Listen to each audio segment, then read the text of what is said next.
السلام علیکم viewers, welcome to pharma cure.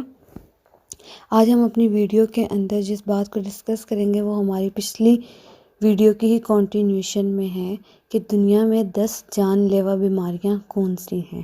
اس میں ہم پچھلی ویڈیو کے اندر 3 بیماریوں کو ڈسکس کر چکے ہیں، اور آج ہم جو چوتھی بیماری کو ڈسکس کریں گے وہ ہمارے پاس آتی ہے سانس کی مختلف بیماریاں آ جاتی ہیں، جن کے اندر کیا ہے جس کو ہم کہتے ہیں لوور ریسپائریٹری ٹریکٹ انفیکشنز کہتے ہیں، کہ یہ مختلف قسم کی ہماری سانس کی بیماریاں ہیں جو کہ دنیا میں ٹاپ 10 ڈیزیزز میں آتی ہیں، 10 جان لیوا بیماریوں میں آتی ہیں، جس سے جو ہے وہ ڈیتھ ریٹ زیادہ ہوتا جا رہا ہے۔ ہم دیکھیں گے کہ ہمارے پاس لوور ریسپائریٹری ٹریکٹ انفیکشن ہے کیا، اس کو کہتے کیا ہیں۔ یہ ہمارے پاس کیا ہوتا ہے، infection in the airways and lungs. ہمارے سانس کا جتنا راستہ ہے، ہمارے ناک سے لے کر ہمارے پھپھڑوں کے آخر تک، اس سارے راستے کے اندر کہیں بھی کوئی انفیکشن ہو جائے گا تو ان کو ہم کیا کہیں گے، لوور ریسپائریٹری ٹریکٹ انفیکشنز کہیں گے۔ ہم سب سے پہلے آج اپنی ویڈیو کے اندر دیکھیں گے کہ ان کی وجوہات کیا ہیں، پھر اس کے اثرات کیا آتے ہیں، اور آخر میں ہم دیکھیں گے کہ اس کا علاج یا حل کس طریقے سے ہم کر سکتے ہیں، کہ کیوں یہ اتنی جان لیوا بنتی جا رہی ہے کہ دنیا کی 10 جان لیوا بیماریوں کے اندر اس کو شامل کیا گیا ہے۔ اس کی وجوہات دیکھیں تو سب سے پہلے سب سے کامن جو ہمارے پاس آ جاتی ہے، جس کو ہم فلو کہتے ہیں، فلو یا انفلوئنزا کہا جاتا ہے۔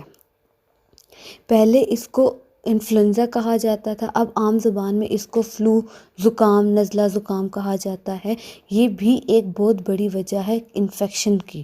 اس کے بعد اگر زیادہ سویئر ہو جائے، زیادہ ہو جائے تو وہ ہمارے پاس نمونیا بھی آ جاتا ہے۔ برونکائٹس ہم پچھلی ویڈیو کے اندر ڈیٹیل میں بتا چکے ہیں کہ آکسیجن کو پھپھڑوں تک پہنچانے والی جو نالیاں ہیں، وہ اگر ان کی سوجن ہو جائے تو اس کو ہم کیا کہتے ہیں، برونکائٹس۔ ان کی سوزش ہونے کی وجہ سے وہ کیا ہو جاتی ہیں، وہ سوج جاتی ہیں، اور آکسیجن ان کے اندر سے صحیح اچھے طریقے سے، پراپر طریقے سے جتنی چاہیے اتنی ہمارے پھپھڑوں کو نہیں مل پاتی، جس کی وجہ سے جو ہے وہ کھانسی اور سانس کا رک رک کے آنا وجہ بنتا ہے۔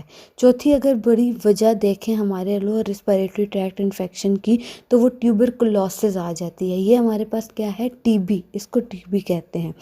اس کے بعد ہمارے پاس ایک اور بہت بڑی وجہ وائرسز آ جاتے ہیں۔ بہت سارے ایسے انفیکشن ہیں جو وائرس کی وجہ سے ہوتے ہیں، اور بیکٹیریا بھی کرتا ہے، جیسے ٹی بی ہے۔ ٹی بی وہ کس وجہ سے ہو رہی ہے، بیکٹیریا کی وجہ سے۔ یہ انفیکشن کاز کرتی ہے بیکٹیریا۔ فلو یا انفلوئنزا کس وجہ سے ہوتا ہے، ہمارا وائرس کی وجہ سے ہوتا ہے۔ یہ کچھ چند ہمارے پاس جو ہیں وہ وجہ آ جاتی ہیں لوور ریسپائریٹری ٹریکٹ انفیکشن کی۔ اب اگر آگے چلیں تو ہم دیکھیں انہی وجہوں کی وجہ سے کہ ہمارے جسم کے اندر کیا اثرات آتے ہیں، کیا تبدیلیاں آتی ہیں ان انفیکشنز کی وجہ سے۔ یہ انفیکشن جو ہیں وہ کم بھی ان کے سے ہو سکتے ہیں، زیادہ بھی ہو سکتے ہیں، اور ان کی جو ہے نوعیت بڑھ بھی سکتی ہے۔ اگر ہم دیکھیں کہ اگر یہ مائلڈ ہے، مائلڈ کا مطلب یہ بہت کم ان کی نوعیت ہے، اتنے سویئر نہیں ہیں، تو وہ کیا کیا سمٹمز یا اثرات دیں گے، ہمارا کنجیشن، ہمارا ناک بند ہو جاتا ہے۔ فلو انفلوئنزا کا سب سے بڑا سمٹم یا جو آتا ہے اثر، وہ یہی آتا ہے، یا رنی نوز ہو جاتی ہے، یا کنجیشن ہو جاتی ہے، ناک بند ہو جاتا ہے، یا بہنا شروع ہو جاتا ہے۔ خشک کھانسی سب سے کامن ہمارے پاس اس کا سمٹم آتا ہے۔ سور تھروٹ، گلا خراب ہونا شروع ہو جاتا ہے۔ لو گریڈ فیور، بخار ہوتا تو ہے لیکن کم ہوتا ہے، 99 ڈگری 98 ڈگری پہ، جس کو فیور اتنا کہا نہیں جا سکتا، لیکن لو گریڈ فیور ہوتا ہے، اور ہلکا پھلکا سر میں درد ہوتا ہے۔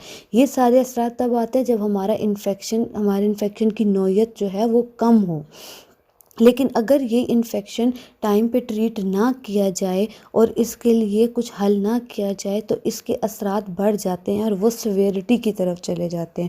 اب وہ والے کون سے اثرات، سمٹمز آتے ہیں، وہ ہمارے پاس آ جاتی ہے فیور، بخار زیادہ ہونا شروع ہو جاتا ہے، حل نہیں کیا اس کا، انفیکشن بڑھ گیا، بخار ہو گیا۔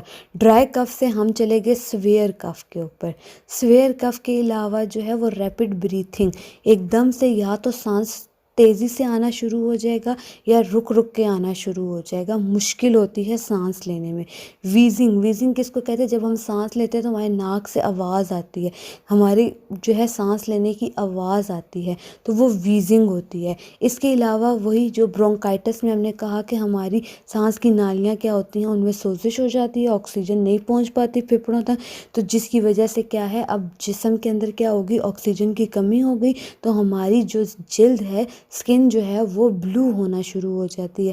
یہ ایک سمٹم ہوتا ہے لوور ریسپیریٹری ٹریکٹ انفیکشن کا۔ اور بہت ہی زیادہ سویئر انفیکشن ہو جائے، آپ نے اس کا ہفتے 2 ہفتے تک حل نہیں کیا، تو اگر وہ بڑھے تو وہ چیسٹ پین میں بھی آتا ہے کہ چھاتی میں جو ہے وہ بلغم جمنا شروع ہو جاتا ہے، چھاتی ہماری ٹائٹ ہونا شروع ہو جاتی ہے اور درد بھی اس میں شروع ہو جاتا ہے۔ یہ سارے ہمارے پاس وجہیں آتی ہیں۔ اب ہم ان کا علاج دیکھیں، یا ان کو پریونٹ کرنا ہے کہ دوبارہ نہ ہو، یا ان کے ہونے کے دوران ان کو کس طریقے سے ہم ٹھیک کر سکتے ہیں۔ سب سے پہلے ہمارے پاس لائف سٹائل آ جاتا ہے۔ لائف سٹائل کو ہم کس طریقے سے دیکھتے ہیں کہ اگر آپ کو فلو ہے، ہیڈ ایک ہے، فیور ہے، ان سب میں کیا کرنا ہے، ریسٹ کرنا ہے، فلوڈز لینے ہیں، ریسٹ کرنا ہے، اسموکنگ کو اوائڈ کرنا ہے، چاہے وہ آپ خود کر رہے ہیں، چاہے وہ آپ کسی کے پاس بیٹھے ہیں وہ کر رہا ہے، ان سب چیزوں کو اوائڈ کرنا ہے۔ یہ لائف سٹائل موڈیفیکیشن ان کو کہا جاتا ہے کہ آپ اپنی زندگی میں تبدیلیاں اس طریقے سے کریں کہ یہ چیزیں آپ پہ اثر انداز نہ ہوں۔ دوسری میڈیکیشنز کس طریقے سے لے سکتے ہیں؟ آپ دیکھیں، آپ کو بخار ہے، بخار کے اندر آپ بروفن لے سکتے ہیں، ڈسپرن لے سکتے ہیں، پیناڈول لے سکتے ہیں۔ اسی طریقے سے جو ہے وہ سر درد کی میڈیسن لے سکتے ہیں، جو ہمیں عام فارمیسیز پہ یا میڈیکل سٹورز پہ مل جاتی ہیں۔ باقی کے ٹریٹمنٹ اگر دیکھیں تو اگر یہی انفیکشن سویئر ہو جائیں، ان کی نوعیت بڑھتی جائے، بخار کم نہیں ہو رہا، سر درد کم نہیں ہو رہا، انفیکشنز جو ہیں وہ بیکٹیریل ہو گیا ہے، وائرس سے بیکٹیریل انفیکشن بھی ہو سکتا ہے، تو اس کے لیے کیا ہوتا ہے، پھر آپ کو ہاسپٹل جانا پڑتا ہے۔ ہاسپٹل آپ کو جو ہے یہ انٹراوینس فلوئڈز لگاتے ہیں، مطلب انجیکشنز کے تھرو آپ کی آئی وی فلوئڈز لگاتے ہیں، انجیکشنز کے تھرو آپ کو فلوئڈز دیے جاتے ہیں، آپ کو آکسیجن پرووائڈ کی جاتی ہے، اور بہت ہی زیادہ سویئر کیسز ہو جائیں تو وینٹیلیشن بھی پرووائڈ کی جاتی ہے۔ زیادہ تر جو ہمارے انفیکشنز ہوتے ہیں وہ وائرل ہوتے ہیں، اور ان کے لیے کوئی دوائی نہیں دی جاتی، وہ 5 سے 7 دنوں کے اندر خود ہی ٹھیک ہو جاتے ہیں۔ لیکن اگر انفیکشن بیکٹیریل ہو گیا ہے، بیکٹیریا ہے، تو اس کے لیے پھر اینٹی بائیوٹکس آپ کا ڈاکٹر آپ کو پرسکرائب کرتا ہے، جو آپ کو 7 سے 14 دن کے دورانیے میں لینی پڑتی ہے، اور آپ کا انفیکشن آہستہ آہستہ ٹھیک ہو جاتا ہے۔